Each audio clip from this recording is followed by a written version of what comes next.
Nobody can stop me from demanding release of Nnamdi Kanu. Obi Speaks. Welcome to the news. And thank you for tuning in to listen. Please subscribe to our channel to get notified when we post or juicy news update. Please click on the notification bell. The member representing Ikwano Umuahia North, Umuahia South Federal Constituency, Honorable Obi Agocha, has pledged to resist intimidation in his pursuit of Nnamdi Kanu's release. Agocha emphatically stated that he would not be deterred in intimidation in his quest for the release of the indigenous people of Biafra, IPOB leader Nnamdi Kanu, from unlawful detention. Speaking at the grand finale of the 2023 press week of the Correspondence Chapel of the Nigerian Union of Journalists, NUJ, Abia State Council, held at Agi Runsi Conference Center in Umuahia, Rep. Agocha asserted that Kanu is a direct constituent of his, compelling him to demand Kanu's release. Rep. Agocha recounted a recent confrontation with service chiefs over Kanu's prolonged and illegal detention, emphasizing that he refuses to be called into silence on behalf of his constituents. The lawmaker contended that the escalating insecurity in the South is exacerbated by Kanu's continued incarceration, urging the federal government to heed the growing calls for Kanu's release. He underscored that releasing Kanu would contribute to identifying those using the guise of Biafra agitation to engage in criminal activities in the Southeast. He said, and I quote, "Kanu should be released so that peace can return to the Southeast. The level of insecurity in the Southeast is alarming, and everybody had been pointing at Kanu's continued detention. So why not release him in compliance with the court orders? When he is released, we will then know those hiding under the agitation to unleash mayhem in our land."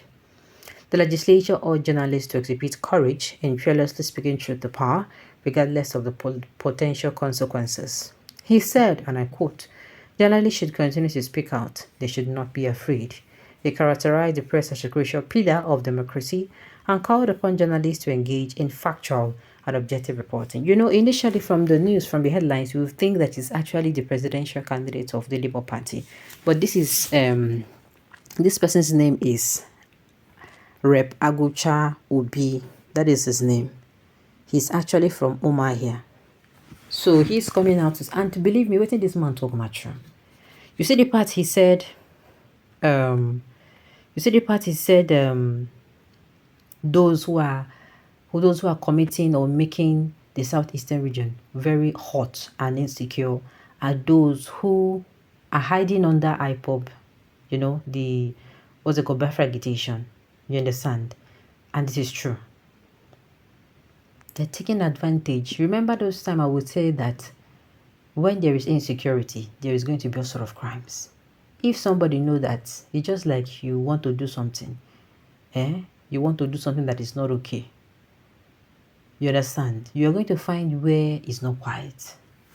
You're going to find where there is already distraction. Let's say you want to actually go, there's a gathering, you want to meet somebody, but you meeting the person now, you don't want, how do I even put it? You don't want others to see you. There's going to be a gathering, but you can actually sneak in and sneak out. And you go be see that person we won't see, you go see him. I don't know. This my scenario is not scenario. How I want to say it is not how it's supposed to come out. But let me say this. If you come into where there is crime, let's say in a community, there is kidnapping, there is, believe you me, and they're accusing a group of people that they're the ones. Believe you me, anytime crime is committed, they'll point accusing fingers to that particular person or people. I say these people are then cause them. Do you understand? Even though there may be at the end of it, most of the time, nobody then they do them.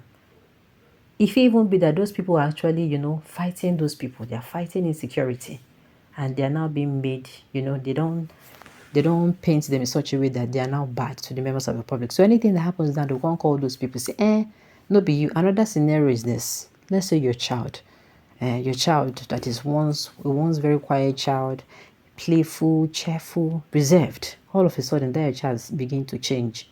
You understand? They begin to do things to be say, You maybe the mama no understand or the papa no understand. And you continue and continue and continue until one day, you understand, that child, it will get to a point where maybe that child start misbehaving. There will come the time where you stop asking that child, now you do this thing, you start accusing the child. That is exactly where I'm going to. Do you understand? So yes, this man, what he's saying is the truth. There are people who are hiding under, there's Biafra agitation now, and they're they're perpetrating all sort of madness. They're perpetrating all sort of madness. And to me, it is not making sense. The only problem of Nnamdi Kanu is his people, sincerely. They're saboteurs everywhere, and not the federal government. Instead of them to support and call for his release, what they're chasing is money and appointment. I'm telling you, that is why the southeastern region, it be like say they don't get respect for the elders, because I don't understand why injustice is they sweet some people. They say that it's not going to take you time. You come outside and make it a problem. Huh. Take Igbo as an example. He was protected by the Yorubas in Benin Republic, and all the Yoruba elders was trying to do everything in their power for federal government not to arrest him. And now he's in Germany. Why can't Igbo elders and Obas do the same thing? And moreover, it is his Igbo brother that betrayed him for the federal government to arrest him. You can say this again. You can say this over and over again. When thinking that by now Nigeria must have moved forward since they kidnapped their problem, I indeed move forward, go. Some handsome fools that do not understand the Roman alphabet and pathetically have their mind closed to reasoning by hatred and prejudice do not know the difference between P2B and Peter Agoch. Exactly. You know, I won't blame them. The headline says OB, and we all know that OB is actually P2B. For the past 1 year, 6 months, that we see we done the here every year, everywhere. A nation that defines or disobeys her own laws and judiciary has nothing to add to the well-being of her citizens. Nigeria, being one of those nations that is doomed forever, Nnamdi Kanu's release will cost Nigeria nothing, but it chose to keep him as a non-declared war trophy. Shame on the leaders of this failed state. Maybe saying this to please these people to vote him again. Politics. It is actually Obi Agocha, not Obi, how do I put it? No. Are you sure you read the content very well and know the Obi that they are talking about? Oh, they're on the scam. Or you think all Obi is P2B? Enemies of Obi, if their eyes set on any of the Obis, their right brain will quickly run to the contested presidential candidate's Labour Party. Oga, pray to Baba God to give you the ability to read and understand. It's not your fault.